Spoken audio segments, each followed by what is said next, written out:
ठिकाणी उपस्थित असलेले या देशाचे नेते, महाराष्ट्राचे भाग्यविधाते शरद पवार साहेब,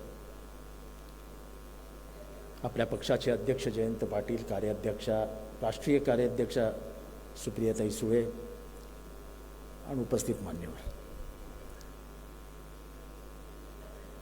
विशंभर चौधरींनी जे वल्लभभाई पटेल आणि नेहरू आणि या संबंधात जे भाष्य केले, त्या भाष्यामध्ये मी एक अधिकच सांगू इच्छितो. तो म्हणजे त्यांचा आणि गोळवळकरांचा झालेला पत्रव्यवहार. गांधीजींची हत्या झाल्यानंतर RSS वर बंदी घालण्यात आली आणि त्या बंदीच्या विरोधात गोळवळकरांनी पत्र लिहिलं की आमचा काय संबंध.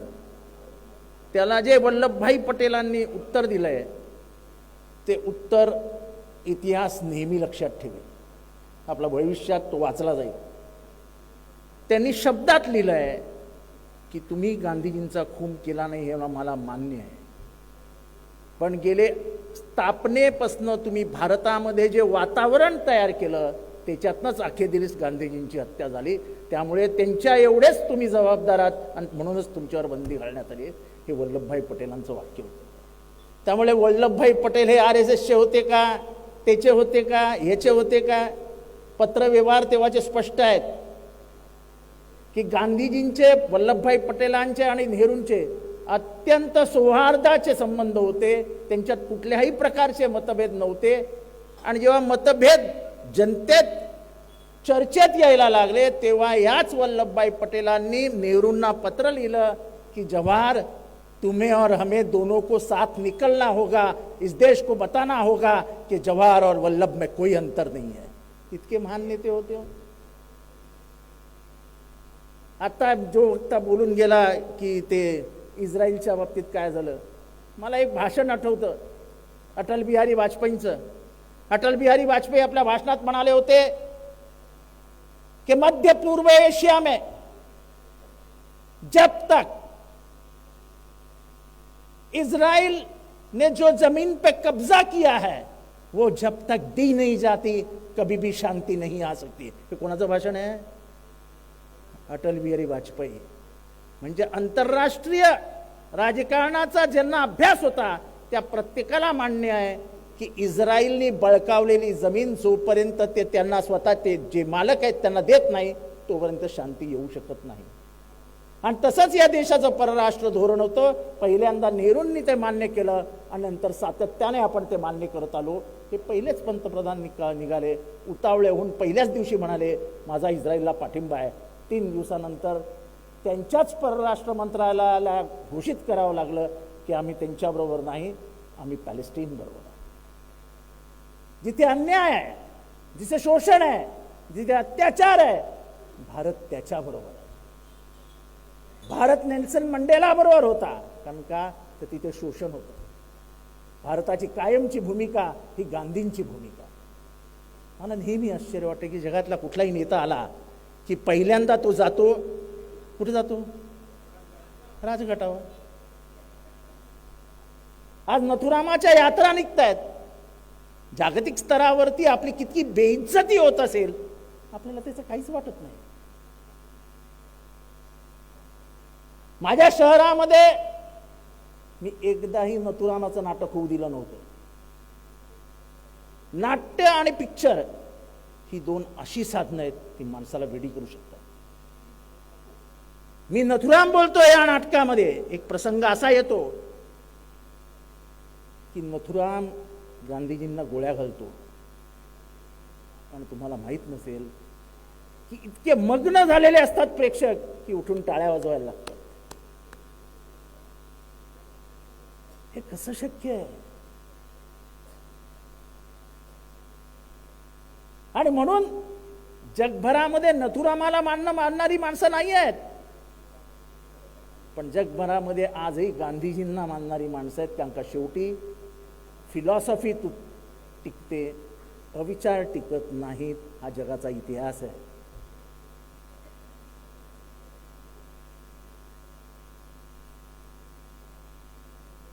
तर राम मंदिराची चर्चा सुरू होईल.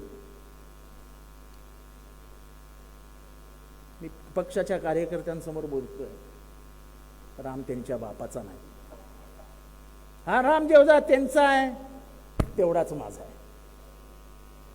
ते त्याचे मालक नाही, ते त्याचे मालक असते, खरे खरे मालक असते तर आज उद्घाटनाला त्यांनी द्रौपदी मुर्मूला बोलवलं असतं. कारण का द्रौपदी मुर्मू ज्या लायनेज मधून येतात, ज्या व्यवस्थेतनं जन्म घेतलाय त्यांनी, ते आदिवासी आहेत. आणि रामाचं सर्वात जास्त जवळचं नातं हे शबरीशी होतं. आपल्याला कदाचित रामायणातला हा भाग आठवत नसेल की कदंब ऋषीच्या आश्रमामध्ये कदंब ऋषी गेल्यानंतर त्यांनी सांगितलं होतं की या आश्रमामध्ये राम आणि लक्ष्मण येतील, त्यांचं तू स्वागत कर, त्यांची सेवा कर. आणि ती आशेने अनेक वर्ष वाट बघत होती. आणि एक दिवशी 2 जण चालत येताना दिसले की त्यांना ओळखू शकले नाही. आणि अखेरीस लक्ष्मणाने ओळख सांगितली की ये मेरे बड़े भैया राम है और मैं लक्ष्मण हूं. तिला आश्चर्याचा धक्का बसला, ती ढसाढसा रडू लागली. काही काळ गेल्यानंतर तिथे अशी बोराची वगैरे झाडं होती. ती बोर स्वतः चावायची, गोड आहे की नाही बघायची आणि रामाला खायला द्यायची आणि राम स्वतः ते खायचा. म्हणजे भेदभाव न मानणारा राम होता. आणि तुम्ही प्रत्येक उद्घाटनाला त्या द्रौपदी मुर्मूला राजभवनामध्ये लॉक करून ठेवता आणि स्वतः उद्घाटन करायला निघून जाता. तुम्ही पार्लमेंट भवनचं उद्घाटन केलं, साधूंना घेतलं, सगळं ठीक आहे. तुम्ही त्यांना घेतलं ना, काय तुम्हाला महिलांबद्दल राग आहे, तुम्हाला जात धर्म याच्यात भेदभाव मानायचा आहे. तुम्ही तुमच्या ती काय ती कुठली जात व्यवस्था करणारी कुठलं पुस्तक, मनुस्मृती. तुम्ही मनुस्मृतीला मानणारे लोक आहात. तुम्ही सगळ्यांनी जरा एकदा मनुस्मृती वाचून घ्या. माझ्याकडे आहे, महिलांबद्दल काय लिहिलं आहे. आणि जर हेच म्हणत असतील हीच मनुस्मृती हे आमचं संविधान आहे, तर इथल्या बसलेल्या तमाम स्त्रियांना सांगतो की तुम्हाला 1% अधिकार समाजात मिळणार नाही. जी मनुस्मृती हे म्हणू शकते की स्त्रीच्या डोळ्यांमध्ये काय ना कायम वासना असते. माझ्या आईबद्दल मी हे बोलू शकतो, त्या मनूला आई नव्हती. पण हे पुस्तक तुम्ही, तुमचा संविधान आहे आमचं, असं 1950 साली ऑर्गनायझरमध्ये लिहिलेलं होतं. मी हे काही माझ्या मनातल्या गोष्टी सांगत नाही. 1950च्या ऑर्गनायझरमध्ये तुम्ही राष्ट्रध्वज कसा असावा याचं वर्णन करून ठेवलंय. तुम्ही 1950च्या पुस्तकामध्ये ऑर्गनायझर हे त्यांचं मुखपत्र होतं, त्याच्यात लिहिलेलं आहे की मनुस्मृती हेच संविधान असेल. आम्ही बाबासाहेबांनी लिहिलेलं संविधान मानत नाही. आणि मनुस्मृती ह्याच्यामध्ये काय लिहिलंय ते जरा महिलांनी कधी वाचून घ्या. आपण सांगत नाही, आपण बोलत नाही आणि त्यांना त्यामुळे लोकांना कळत नाही. राम मंदिराचं आमंत्रण आलं नाही. अरे तुम्ही कोण होता बे आमंत्रण द्यायला? राम का तुमच्या बापाचं आहे? ते मंदिर का तुमच्या बापाचं आहे? तुम्हाला आमंत्रण, तुम्हाला जर मंदिर स्थापन करायचं होतं तर रामनवमीच्या दिवशी का नाही केलं? आम्ही कळत न कळत शिर्डीला आलो, पण आम्ही त्या शिर्डीला आलो ज्या बाबांनी रामाचं सर्वात जास्त नाव घेतलं. एकीकडे अल्लाह मालिक आणि एकीकडे राम. रामनवमीचा उत्सव हा शिर्डीतला सर्वात मोठा उत्सव असतो, आपल्याला सगळ्यांना. आपण कळत न कळत आलो, कारण का आमच्या मनात राम आहे. तोंडात राम आणि मनामध्ये रावण हे आम्ही कधी करत नाही. आजकाल ही नवीन घोषणा सुरू झाली. मी त्या दिवशी असाच एका ब्राह्मण लोकांच्या सभेत गेलो, कार्यक्रमाला गेलो. मी चालत होतो, चालता चालता बघितलं तर सगळीकडनं जय श्रीराम जय श्रीराम. मी वरती गेलो आणि म्हटलं शांत रहिये, आणि मीच ओरडलो जय श्रीराम. मला एवढंच सांगायचं, तुमचा बापाचा नाही तो माझा पण आहे. मी म्हटलं राम का इतिहास पता आहे? आणि जे राम दर्शनाला जाणारे ते तिन्ही पक्षातले लोक, त्यांनाही सांगू इच्छितो की 14 वर्षाचा वनवास फक्त आईच्या आणि वडिलांच्या इच्छेखातर भोगणारा राम हा या पक्षात असू शकतो, या 3 पक्षात. अरे तुम्ही या 84 वर्षाच्या म्हाताऱ्याचं ऐकलं नाही, आमच्या आजोबाचं बापाचं नाही ऐकलं, तुम्ही कसली रामाची पूजा करायला चालले? अरे रामाकडनं काय शिकणार तुम्ही? तो राम म्हणेल अरे बाबा ये लोग आए भागो इधर से. त्यामुळे राम मंदिर वगैरे काही फार काही मोठा असा ते जे करतायत ते फार काही पुढे जाईल असं मला वाटत नाही. ह्याच्या रिॲक्शन्स येत आहेत. लोकांना अस्वस्थ वाटायला लागलंय की ज्या पद्धतीने हे सगळं पुढे नेलं जात आहे. काल भीमा कोरेगावला 60 लाख लोक आली होती. किती? 60 लाख लोक. लोकांना कळत नाहीये देशात काय, ज्या पद्धतीने लोक वागायला लागली, ज्या पद्धतीचा उन्माद दिसायला लागलाय, ती पद्धत बघितल्यानंतर या देशाची लोकशाही टिकेल की नाही हा प्रश्न निर्माण. आपल्याला वैयक्तिक भांडण नाही कोणाशी, पण बाबासाहेबांनी लिहिलेलं संविधान आणि त्यातनं निर्माण झालेली पार्लमेंट, लोकसभा, राज्यसभा ही टिकवायची. एका प्रश्नावरती फक्त प्रश्न विचारू नये. लोकसभेमध्ये घुसलेल्या आता 4, त्यांना मी अतिरेकी म्हणणार नाही, 4 जणांविरुद्ध 4 जण कशी घुसले हा फक्त प्रश्न लोकसभेचे खासदार विचारत होते. तुम्हाला उत्तर द्यायची नव्हती म्हणून तुम्ही त्यांना लोकसभेतनं बाहेर करून टाकलं आणि ह्याला तुम्ही संसदीय लोकशाही म्हणता.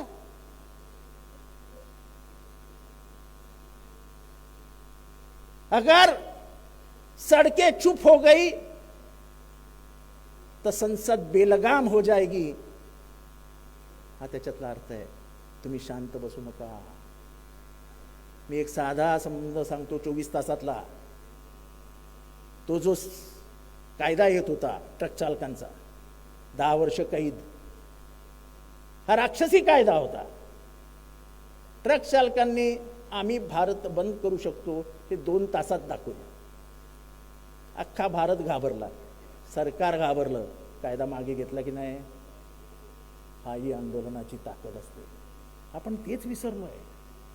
आपण इतके वर्ष सत्तेत राहिलोय की रस्त्यावर उतरतानाच आपल्याला लाज वाटते. मी कसं उतरायचं?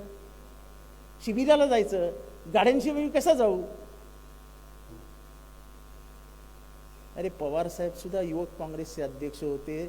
1962 ते म्हणजे जवळजवळ 68 पर्यंत ते कार्य करण्याच्या घरी झोपायचे. तुमचे आदर्श आहेत ना पवार साहेब, माझे तर आहेतच. आता आपल्याला रात्री शिर्डीमध्ये सुद्धा जेवण ठेवलंय ते नको असतं, आपल्याला धाब्यावर जावं लागतं. कार्यक्रम असतो ना राष्ट्रीय. 2 दिवस सुद्धा आपण थांबत नाही. ही खेदाची गोष्ट आहे.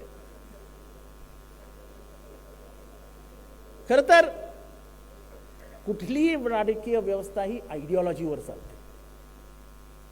देशात 2 आयडिओलॉजी असतात, प्रत्येक देशात आहेत. एक राईटिस्ट, एक लेफ्टिस्ट आणि एक सेंटर ऑफ द लेफ्ट. मला कळत नाही की सकाळी शाहू फुले आंबेडकरांच्या नावाने टाळ्या वाजवणारी लोक संध्याकाळी गोळवळकर आणि हेगडेवार यांचं नाव कसं काय घेऊ शकतात आणि परत सांगतात छे छे आम्ही तर शाहू फुले आंबेडकरांचीच माणसं. अहो पण मग तुम्ही त्यांच्यावर जाऊन कसे बसले? नाही, ते पॉलिसीचा भाग आहे. पॉलिसी.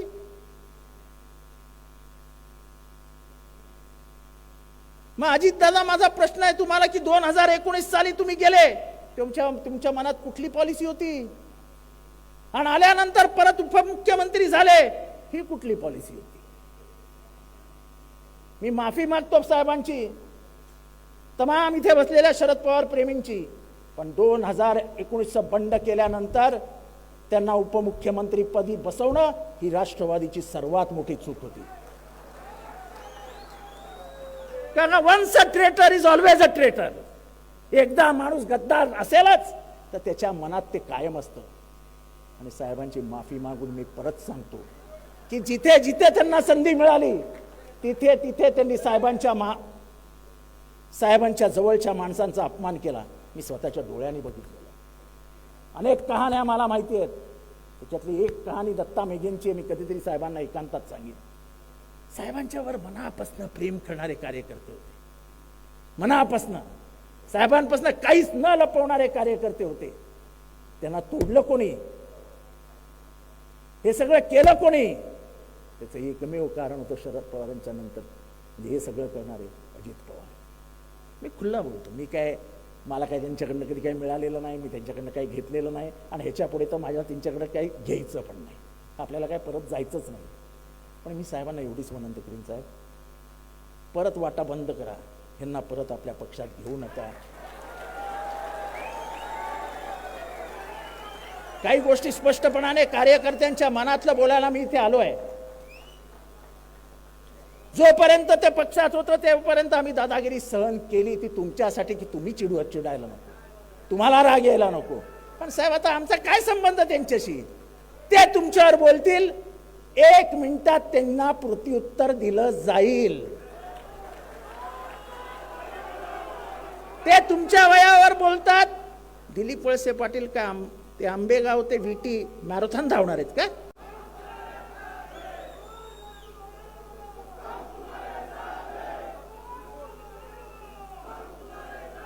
प्लीज घोषणा देऊ नका, भाषणाची लिंक तोडू नका प्लीज. त्यामुळे वयावर बोलणं हे कोणाला शोभतं? कोणीतरी बोलतोय 2 खासदार जे आहेत ते त्यांच्यामुळे निवडून आले. अहो ते कोणामुळे बनले?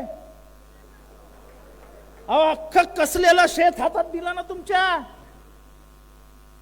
अख्खं नांगरलेला महाराष्ट्र तुमच्या हातात दिला.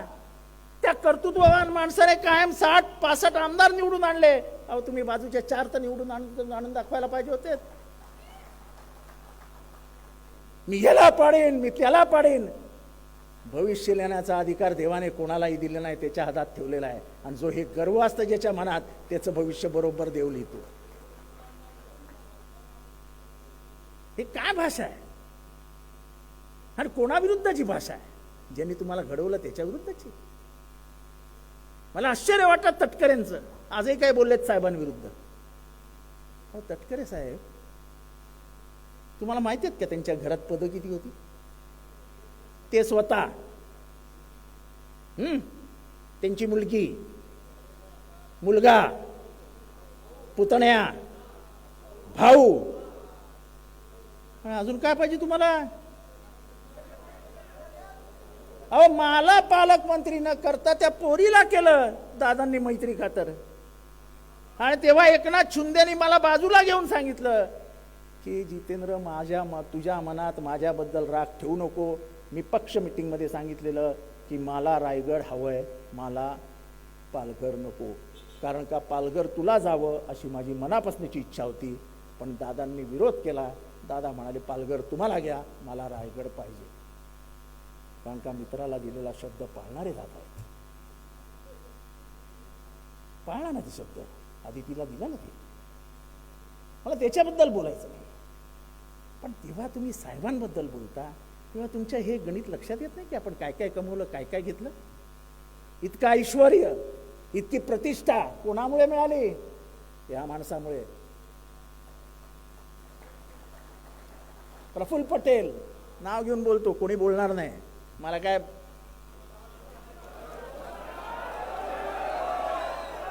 2004 साली साहेबांच्या मागे लागला होते की चलो बीजेपी में जाएंगे, चलो बीजेपी में जाएंगे.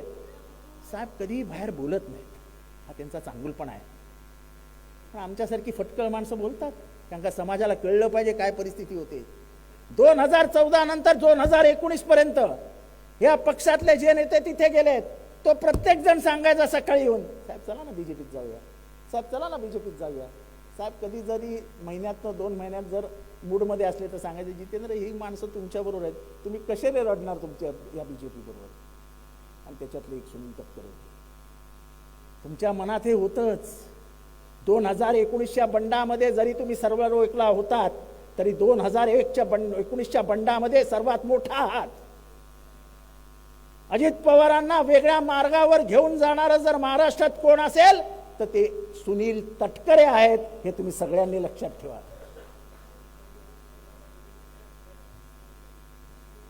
हे घर फोडलं तुम्ही, हे घर फोडलं. मला आज महाराष्ट्राला एवढंच सांगायचं आहे, तटकरे साहेब तुम्ही घर फोडलं. आज तुमच्या घराची काय स्थिती आहे? आज तुमच्या भावाभावामध्ये काय होत आहे? सख्या बहीण भावामध्ये काय होत आहे? तुम्ही जे पेराल तेच घरामध्ये उगवेल एवढं लक्षात ठेवा. नियतीचा खेळ आहे तो, कोणालाही चुकलेला नाही. महाराष्ट्रातली सामाजिक अस्वस्थता. जाऊ द्या, त्याचं नाव घेत नाही मी तोंडात.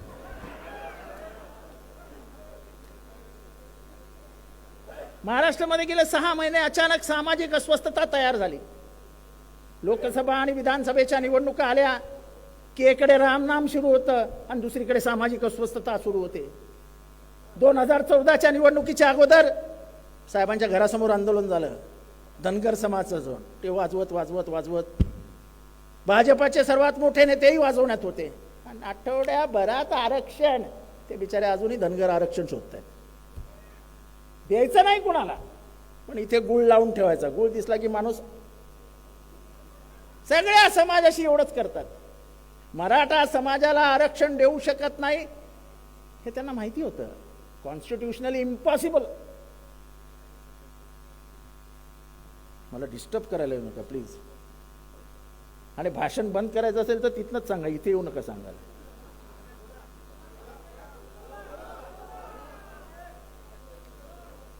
मी कशावर बोलत होतो?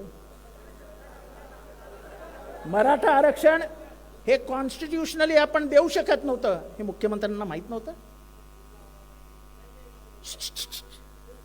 त्यांचे लीगल ॲडवायझर, आपल्या स्टेटमधला ॲडव्होकेट जनरल, हे सगळे सल्ले द्यायला असतात ना मुख्यमंत्र्यांना.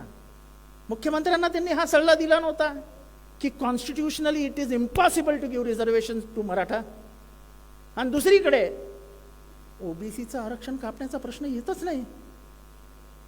ते कापूच शकत नाही, कारण का ते कॉन्स्टिट्युशनली मंजूर आरक्षण आहे. मग भुजबळांना एवढं बोलायला कुणी लावलं? पार तुमचे हात कोणी बांधलेत, हात उघडे करा, म्हणजे गावं पेटली पाहिजेत अशी इच्छा होती तुमची. एकीकडे गावं एकत्र करण्याचं काम महाराष्ट्राच्या राजकारणात यशवंतराव चव्हाणांनंतर शरद पवारांनी केलं. ती सामाजिक परिस्थिती उद्ध्वस्त करण्याचं काम तुम्हाला करायचं होतं. भुजबळ साहेब, आम्ही तुम्हाला ओबीसीचे नेते मानत होतो नाही, मानतो. पण तुमचा तोल का गेला हे कळलं नाही. तुम्ही ह्या त्रिकूट सरकारच्या राजकारणाचे बळी ठरले आहात असं आज अख्खा ओबीसी बोलतो. ओबीसीच्या मनामध्ये कधीही मराठ्यांविरुद्ध कधीही पाप नव्हतं. ते पाप तुम्ही त्यांच्या मनात आणलं. ओबीसी अशांत स्वभावाचा, त्याला संख्येची जाणीव आहे. मी वंजारी, मला माहिती आहे वंजारी कुठे जास्त आहेत, कुठे कमी आहेत, कुठे जास्त आहेत, कुठे कमी आहेत. त्या समस्त वंजाऱ्यांना एकत्र करून कोणाविरुद्ध उभं करायचं, त्या समस्त धनगरांना कोणाविरुद्ध तरी उभं करायचं. 347 जाती आहेत महाराष्ट्रामध्ये ओबीसीच्या. त्यांना एकत्र करून तुम्ही काय करू पडलं? कुरुक्षेत्र महाराष्ट्राचं रक्ताचा म्हणजे सडा पाडायचा होता आपल्याला. आणि अचानक युटर्न का घेतलात तुम्ही? तुम्ही काय ते मिनिस्ट्रीमध्ये आहात ना, कॅबिनेटमध्ये आहात ना. मी तर 2.5 वर्षच होतो, पण कॅबिनेटची ताकद काय ते आम्हाला माहिती आहे ना. कॅबिनेटमध्ये तुम्ही बोलू नाही शकलात. जे कॅबिनेटमध्ये बोलायचं होतं ते तुम्ही रस्त्यावर येऊन बोलत होते. तलवार काढू, हे काढू, ते काढू. ही भाषा कॅबिनेट मिनिस्टरला शोभत नाही. सर्व जाती धर्मांना एकत्र घेऊन चालू आहे असा कॅबिनेट मिनिस्टर असावा लागतो, कारण का तशी तुम्ही शपथ घेतलेली असते. पण कोणीतरी तुमच्या तोंडावाटे बोलत होतं हे महाराष्ट्राला आता कळतंय. पण भुजबळ, तुमच्याकडनं ही अपेक्षा नव्हती. का लावायची भांडणं? मुख्यमंत्री महोदयांना माहित नव्हतं की जानेवारी 24ला आपण आरक्षण देऊ शकत नाही. मुख्यमंत्र्यांनी का दिला शब्द? का गेले पाया पडायला त्या शिवाजी महाराजांच्या? कशाला एवढी नाटकं करायची? स्पष्टता राजकारणात असायलाच पाहिजे. मंडळ आयोगाला डॉक्टर बाबासाहेब आंबेडकरांचं नामकरण आलं. साहेबांकडे अनेक आमदार गेले मराठवाड्यातल्या, सांगितलं साहेब सत्ता जाईल. साहेबांनी सांगितलं सत्ता गेली तरी बेहतर. ज्या फुले शाहू आंबेडकरांच्या मी नावाने राजकारण करतो, जेव्हा त्यांच्या सन्मानाची वेळ येईल तेव्हा मी एक पाऊली मागे जाणार नाही. त्यांनी दिलं ना नाव. ओबीसी ओबीसी ओबीसी ओबीसी ओरड तयार आहे. ओबीसीला मान्यता ओबीसीला राजकीय मान्यता कोणी दिली? एका बंजाराला, एका वंजाराला, एका माळ्याला, एका धनगराला, एका मीठ विक्रेत्याला, आग्र्याला, कोळ्याला पंचायत समितीमध्ये सभापती, जिल्हा परिषदेला सभापती, जिल्हा परिषदेचा अध्यक्ष कोणामुळे बनला? काय नाव आहे त्या माणसाचं? त्या माणसाचं नाव आहे शरद पवार. म्हणजे ओबीसीला महाराष्ट्रामध्ये न्याय देण्याचं आंबेडकरांनंतर काम कोणी केलं असेल तर ते शरद पवारांनी केलं. कारण का आंबेडकरांनी संविधानामध्ये 340व्या कलमान्वये ओबीसीला आरक्षण मिळालं पाहिजे हे लिहून ठेवलंय होतं. आणि त्यांचा आग्रह होता की जो सर्वात मागासलेला आहे, की ज्याचा कधी जनसामान्यांच्या प्रवाहाशी संबंधच आला नाही, तो ओबीसी आहे. म्हणजे तो क्षुद्र आहे. अच्छा, जे आता इथे पण खूप ओबीसी असतील. किती आहेत ओबीसी? हो, भरपूर आहेत. हे स्वतःला क्षुद्र मानत नाहीत. आता हे ओबीसी आहेत. ओबीसी म्हणजे क्षुद्र. पण आम्ही क्षुद्र म्हणून घ्यायला आता आम्हाला लाज वाटते की नाही ताई? आपल्या लोकांना शूद्र नाही. आता शूद्र कसे आम्ही? आपण क्षुद्र आहोत. म्हणून बाबासाहेबांनी 340व्या कलमान्वये आपल्याला आरक्षण मिळालं पाहिजे ही स्पष्ट भूमिका काँग्रेस सरकारमध्ये घेतली होती. आणि जेव्हा नेहरूंनी ती नाकारली, त्यांनी राजीनाम्यामध्ये लिहून दिलं की तुम्ही माझ्या समाजाला आरक्षण दिलं, पण ज्या समाजाला खरंच आरक्षणाची गरज आहे त्याला न दिल्यामुळे मी हा राजीनामा तुमच्याकडे देतोय. त्याच्यानंतर कालेलकर कमिशन आलं, हे कमिशन आलं, ते कमिशन आलं. आपल्या नशिबाने जनता पार्टीच्या राज्यामध्ये मंडळकर कमिशन आलं. मंडळ कमिशनचा अहवाल नेमका विश्वनाथ प्रताप सिंग जेव्हा पंतप्रधान होते तेव्हा आलं. आणि विश्वनाथ प्रताप सिंग यांनी मंडळ आयोगाला मान्यता दिली. आणि त्या मंडळ आयोगाचा अंमल कुठल्या राज्याने पहिल्यांदा केला असेल तर ते राज्य महाराष्ट्र होतं आणि त्यांचे मुख्यमंत्री पवार साहेब होते. नाही, हे तर मला सांगायचंच आहे की भाजप जे ओबीसीची बाजू घेत असते ना, त्या मंडळ विरुद्ध कमंडलची यात्रा कोणी काढली? दिल्लीमध्ये तो कोण परवा गोस्वामी, विद्यार्थ्यांचं आंदोलन झालं, गोस्वामींनी स्वतःला पेटवून घेतलं. तो कोण होता? एबीव्हीपीचा कार्यकर्ता होता, ज्याच्यात अख्ख्या देशभर दंगली सुरू झाल्या. ओबीसीला आरक्षण मिळू नये, किंबहुना बीजेपी ही आरक्षणाच्या विरोधातच आहे, हे असं माझं स्पष्ट मत आहे. कारण का ते जातीयवादाच्या बाजूनी आहेत, ते वर्ण व्यवस्थेच्या बाजूनी आहेत. आणि म्हणूनच त्यांना हा मागचा वर्ग पुढे जाईल ही कायम मनात भीती असते. त्याच्यानंतर यात्रा निघाली. एक दिवशी बावनकुळेशी वाद घालत असताना मी त्याला विचारलं, बावनकुळेजी, तो जो कमंडलचा रथ निघाला होता त्याच्या कुठल्या चाकावर तुम्ही उभे होता? तो अरे तुम्ही बीजेपीत आहात ना, मग यात्रेत तो तुमचा सहभाग असणारच.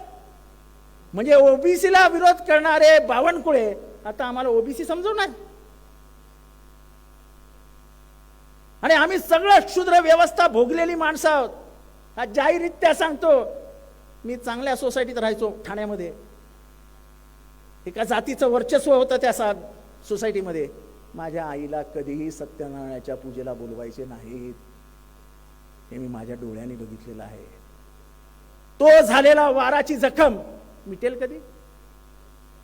जोपर्यंत इथली व्यवस्था संपत नाही, जोपर्यंत इथला जातीवाद संपत नाही, तोपर्यंत आम्ही लढत राहू. त्या शक्ती विरुद्ध लढत राहू ज्या शक्तीने याला जन्म दिलाय.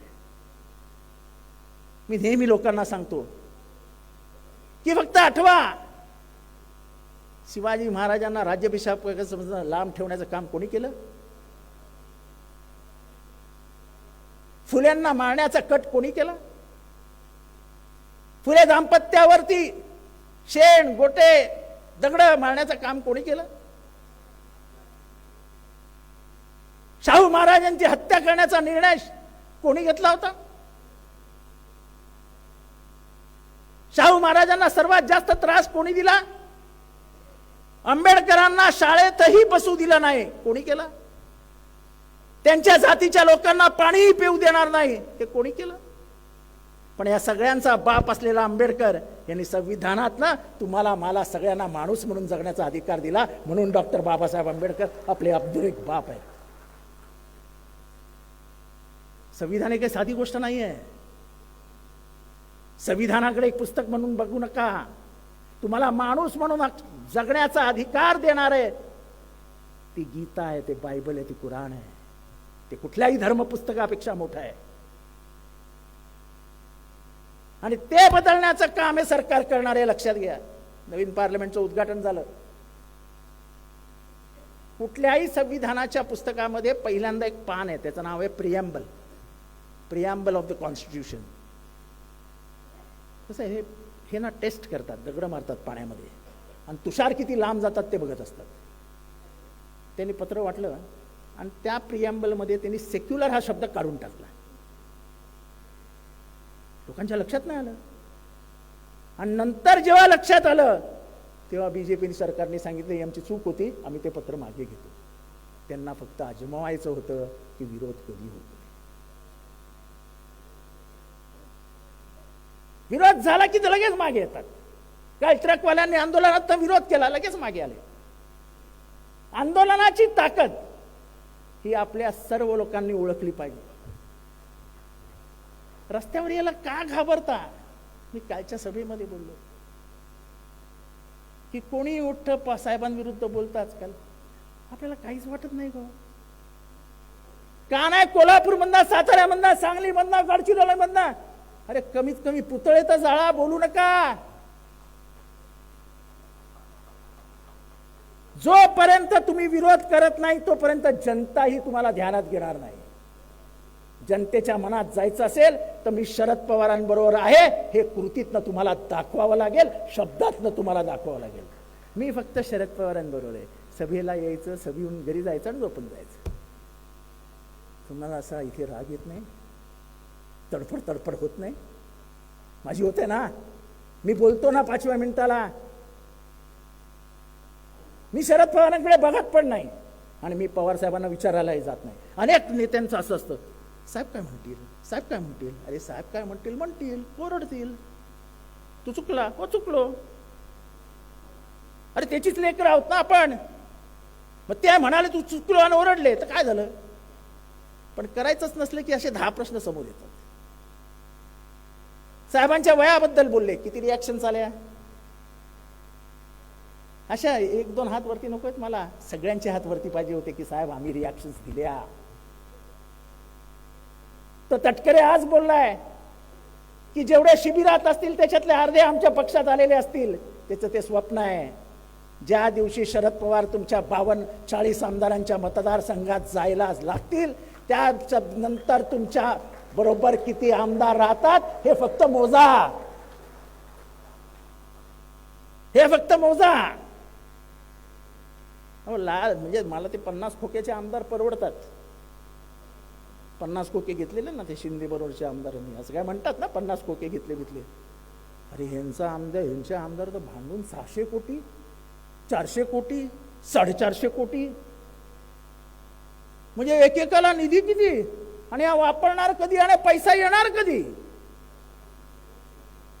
हा तुमच्या बजेटरी प्रोव्हिजन्स मध्ये दादा आम्ही बोलायचो मंत्रिमंडळात असताना तेव्हा आम्हाला लगायचं काय. आता यांना खूप कळतं. आम्ही 10 कोटी मागायचो. म्हणजे साहेबांचा राजीनामा जो जबरदस्तीने घेण्यात आला होता त्याच्यानंतर जेव्हा पब्लिकने विरोध केला तेव्हाची त्यांची भाषा तुम्हाला सगळ्यांनाच आठवत असेल. म्हणजे साहेबांचा राजीनामा पडलाच पाहिजेत. मला तर त्यांनी जवळ बोलवून घेऊन सांगितलं, ताई माफ करा की गपना आहे. म्हटलं का हो, ताईंना अध्यक्ष करायचंय म्हणजे पक्ष आपल्या ताब्यात घेऊन बीजेपीच्या ताब्यात देऊन टाकायचं आहे. आणि म्हणूनच आमचा विरोध होता. आणि म्हणून आमच्यासारखी लोक जाऊन साहेबांना भेटली आणि साहेबांना प्रश्न विचारला, साहेब तुम्ही राजीनामे देणारे कोण. आम्ही आयुष्याची 35 वर्ष तुमच्या बरोबर लावली आहेत. आमच्या आयुष्याचा तुम्ही काहीच विचार केला नाही.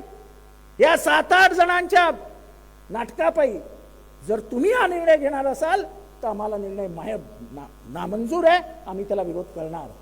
आणि आम्ही त्याला विरोध केला. नंतरची पुढची कहाणी सांगत नाही की आतमध्ये मीटिंगमध्ये काय काय झालं. पण हा राजीनामा रोखण्यात जर सर्वात मोठा वाटा कोणाचा असेल तर मी अभिमानाने सांगू शकतो की तो माझा होता. आणि म्हणून त्यांचा माझ्यावर प्रचंड राग आहे. मला त्याची काही फरकही पडत नाही, कारण त्यांच्याकडनं मी कधी काही घेतलेलं नाही आणि घ्यायचंही नाही. ते 50,000 रुपये देऊन भाषणाला आणलेली माणसं होती, जे आमदार झाले ते बोलतील. आपल्याला काय बोलायची गरज नाही. ते चित्र लावलेलं का रे ते बाहेर जाणारे उद्योग?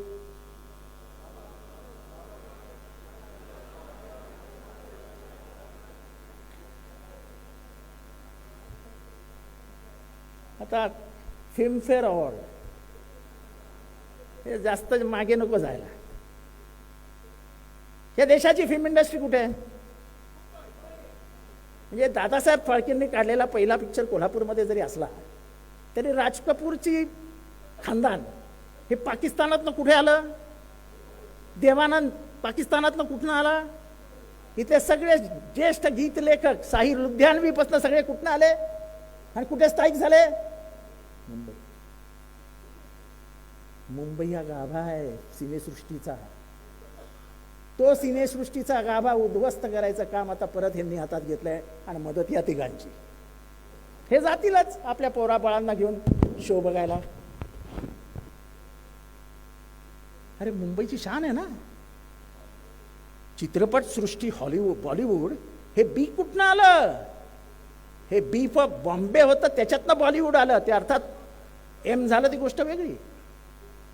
पण आपल्या सगळ्यात साधन सामुग्री संपत्ती उद्योग जर आपण गुजरातला देणार असू तर मराठी माणसाच्या वाट्याला तुम्ही ठेवणार काय ते तर सांगा. आमचा सर्वात मोठा हिरे उद्योग म्हणजे जो जगामध्ये 1 नंबर 2 नंबर 3 नंबरवर होता तो तुम्ही गुजरातला नेऊन टाकलात. तुम्ही 6 महत्वाचे उद्योग तिथे नेऊन टाकलेत. आज बेरोजगारीचा दर देशामध्ये महाराष्ट्राचा पहिला किंवा दुसरा आहे. तुम्हाला काय एवढं प्रेम आलंय गुजरातचं? काय एवढे गुजरातला मुजरा करतात? राजकारण गेलं खड्ड्यात, पण माझा महाराष्ट्र जगला पाहिजे, माझी माती जगली पाहिजे, माझी माती हिरवीगार राहिली पाहिजे, माझ्या तरुणांना रोजगार मिळाला पाहिजे, हे तुम्हाला वाटत नाही? हे भांडण कशासाठी आहे? कोणाविरुद्ध आहे? माझं वैयक्तिक भांडण नाही कोणाशी. मला काही नकोय तुमच्याकडनं. मी आज राजकारण सोडायला सांगितलं सांभाळायला तर इथनं उतरीन आणि घरी निघून जाईन. मला काही फरक पडत नाही. पण हे भांडण विचारांविरुद्ध आहे. फुले शाहू आंबेडकरांच्या विचारांसाठी लढायचं आहे. शिवाजी महाराजांसाठी लढायचं आहे. तुम्हाला माहिती आहे हिरवा झेंडा RSSच्या कार्यालयावर कधी लागला? माहिती आहे कोणाला? 1993 साली. तोही कोणी लावला माहिती आहे? काँग्रेसच्या 2 कार्यकर्त्यांनी घुसून तो झेंडा लावला. त्यांच्यावर आजही केस नागपूरमध्ये चालू आहे. कसल्या देशप्रेमाच्या गोष्टी आम्हाला शिकवत आहेत? कसल्या देशप्रेमाच्या गोष्टी आम्हाला शिकवणार? 142 खासदार काढून टाकले. मी सांगितलं तुम्हाला कसं कंपार्टमेंटलाइज्ड करतायत, संविधानाला कसं अडकून ठेवतायत. कारण का त्यांना कायदे मंजूर करून घ्यायला पाहिजे होते. तुम्हाला किती जणांना माहिती आता की मंजूर झालेला CRPC आणि हे सगळे जे कायदे आहेत जे ब्रिटिश काळापासून चालत आलेले होते ते कायदे माणुसकीच्या दृष्टीने सर्व व्यावहारिक होते. वकील साहेब मी चुकत असतील तर सांगा मला. आपल्याला जामीन कुठलाही गुन्हा केल्यानंतर 14 पेक्षा अधिक दिवस जेलमध्ये ठेवता येत नाही, पोलीस कस्टडीमध्ये. मी सांगतो ते बरोबर आहे? आता माहिती आहे किती दिवस तुम्हाला पोलीस कस्टडीमध्ये ठेवू शकतात? 90 दिवस. म्हणजे विरोधकांना आत ठेवायचं असेल तर बाकी काय करायलाच नको. सध्याची गुलाम झालेली पोलीस यंत्रणा याचा वापर करून कुठल्याही विरोधकाला 3 महिन्यासाठी आत ठेवा अशी व्यवस्था करण्यात आलेली आहे. आणि म्हणून ह्याचा गवगवा होऊ नये, याच्यावर चर्चा होऊ नये म्हणून 142 खासदारांना बाहेर काढलं. ह्याच्यावर चर्चा झाली नाही? झाली. कालच्या त्या ट्रकवाल्यांमुळे ही चर्चा झाली. हे तुम्ही लक्षात घ्या की हे कायदे जे येत आहेत ते जनसामान्यांविरुद्ध येत आहेत. हे राज्य पोलिसी राज्य करण्याचा प्रयत्न आहे, पोलिसांना वापरून इथली लोकशाही संपवण्याचा प्रयत्न आहे, आणि त्याला तुम्ही सगळ्यांनी एकत्रितरित्या विरोध करायला हवा, हे माझं तुम्हाला आव्हान आहे. हे राज्य जगलं पाहिजे, हे राष्ट्र जगलं पाहिजे. हे महामुश्किलीने आणलेलं राज्य आणि राष्ट्र आहे, हे आपल्याला असंच कोणी हातात दिलेलं नाही. कोणी कितीही म्हणो, कितीही नाकारो, हे स्वातंत्र्य आपल्याला गांधी नेहरूंमध्येच मिळालेलं आहे, हे कायम लक्षात ठेवा. जो तुमच्याशी वाद घालत असेल त्याचा वाद थांबवा आणि माझ्याशी फोनवर बोला. गांधीजींची हत्या ही 1947 साली नाही झाली. त्यांच्यावर पहिला हल्ला 1935 साली झाला, दुसरा हल्ला 1938 साली झाला, तिसरा हल्ला 1942 साली झाला. हे हल्ले का केले तुम्ही? तेव्हा तर पाकिस्तानची निर्मिती नव्हती, तेव्हा तर 55 कोटीचा प्रश्न नव्हता, तेव्हा तर संविधानाचा प्रश्न होता. कारण का यांना गांधीजी नकोच होते. का? तर गांधीजी बनिया होता आणि तो ओबीसी होता, आणि इथल्या मोठ्या चळवळीचा नेता हा ओबीसी आहे, ते त्यांना मान्य नव्हतं. खरं कारण जातीयवाद आहे गांधीजींच्या हत्येचा मागचं. आणि हे तुम्ही सगळे हा जो इतिहास आहे हा आपण वाचत नाही, मनात ठेवत नाही, आणि राजकारणात पण वाद जातो. अरे राम आपला आहे, बहुजनांचा आहे राम. शिकार करून खाणारा राम तो आमचा आहे, आमच्या बहुजनांचा. तुम्ही जिथे आम्हाला सगळे शाकाहारी बनवायला जातात की आम्ही रामाचा आदर्श पाळतो आहोत, आणि आम्ही मटण खातो. हा रामाचा आदर्श, राम हा शाकाहारी नव्हता, तो मांसाहारी होता. 14 वर्ष जंगलात राहणारा माणूस कुठे जाणार हो ते शाकाहारी शोधायला? बरोबर आहे की नाही? जे बोलतो ते खरं बोलत असतो मी. आता त्यांनी ते कोणीतरी बोलताना ते मोदींना पर्याय नाही वगैरे वगैरेच्या गोष्टी काढल्या. मी छोटा माणूस आहे, साहेबांना अधिकचं राजकारण माहिती आहे. मला एकच गोष्ट आठवते की 75 साली इमर्जन्सी लागली. इमर्जन्सीमध्ये सगळे मोठे नेते आत घातले गेले, आणि 77 साली जनता पार्टीची स्थापना झाली. जनता पार्टी इंडिया आघाडीपेक्षा वेगळी नव्हती. एकीकडे लोहिया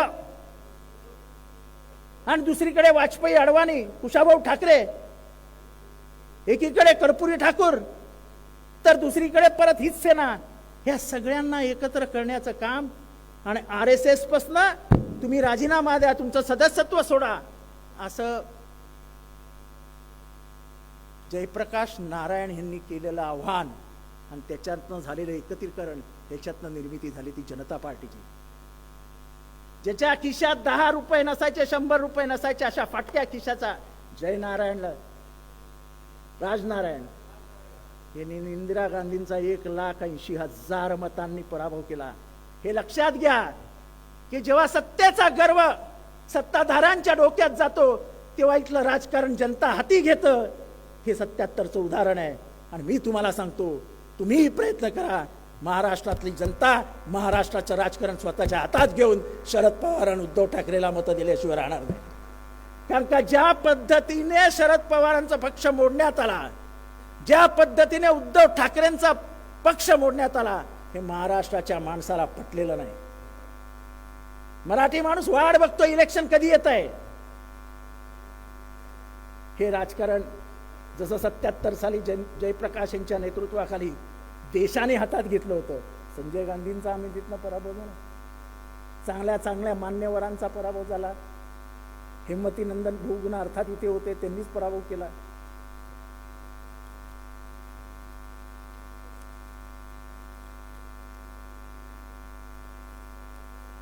आता मी जे सांगणार आहे ते एवढंच आहे की ती हिना कौसर बोलत होती, ते थोडं आउट ऑफ बॅक बॉक्स घेऊन मी बोलतो. हिना कौसरचं कोणीच ऐकायला तयार नव्हतं. का तिला एवढं तळमळीने बोलावं लागलं?